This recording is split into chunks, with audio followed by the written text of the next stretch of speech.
6 August 2024 newborn বাংলাদেশের দ্বিতীয়তম দিন।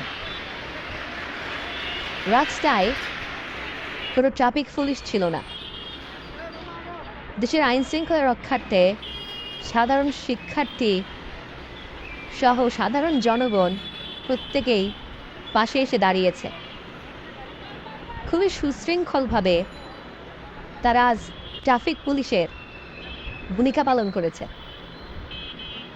ছাত্র জনতা দেখিয়ে দিতে চায় কোনো রাজনৈতিক দল ছাড়াও তারা দেশটাকে সুন্দরভাবে পরিচালনা করার জন্য প্রস্তুত। এই চিত্রগুলি রাজধানী মোহাম্মদপুরের বেড়িবাঁধ 3 রাস্তা,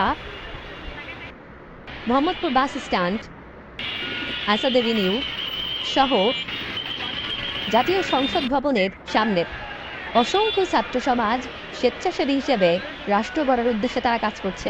সংসদ ভবনের প্রধান ফটকে তালা দিয়ে দেওয়া আছে, কাউকেই ঢুকতে দেওয়া হচ্ছে না, এবং ভেতরে কিছু স্বেচ্ছাসেবী মানুষ তারা পরিষ্কারের কাজ করছে। খুবই অল্প কিছুদিনের মধ্যেই দেশের সব কিছু আবার সংস্করণ করার উদ্যোগ নিয়েছে এই ছাত্র সমাজ। আপনারা সবাই সাহায্য করুন, যে যেভাবে পারেন।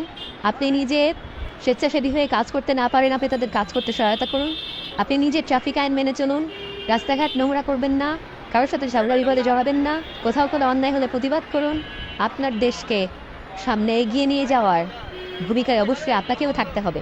না হলে শুধুমাত্র ছাত্র সমাজের উপরে ছেড়ে দিলে রাষ্ট্র সংস্করণ এত সহজে হয়ে উঠবে না। তাই সকলের প্রতি আমার আহ্বান, আপনারা যে যেখান থেকে যেভাবে পারেন রাষ্ট্র সংস্করণের কাজে নিজেকে লিপ্ত করুন। তাহলেই কিছুদিনের মধ্যেই আমাদের দেশটি আবার সুন্দর, সুশৃঙ্খল, পরিষ্কার পরিচ্ছন্ন দেশ হিসেবে বিশ্ব মঞ্চে মাথা উঁচু করে দাঁড়াতে পারবে।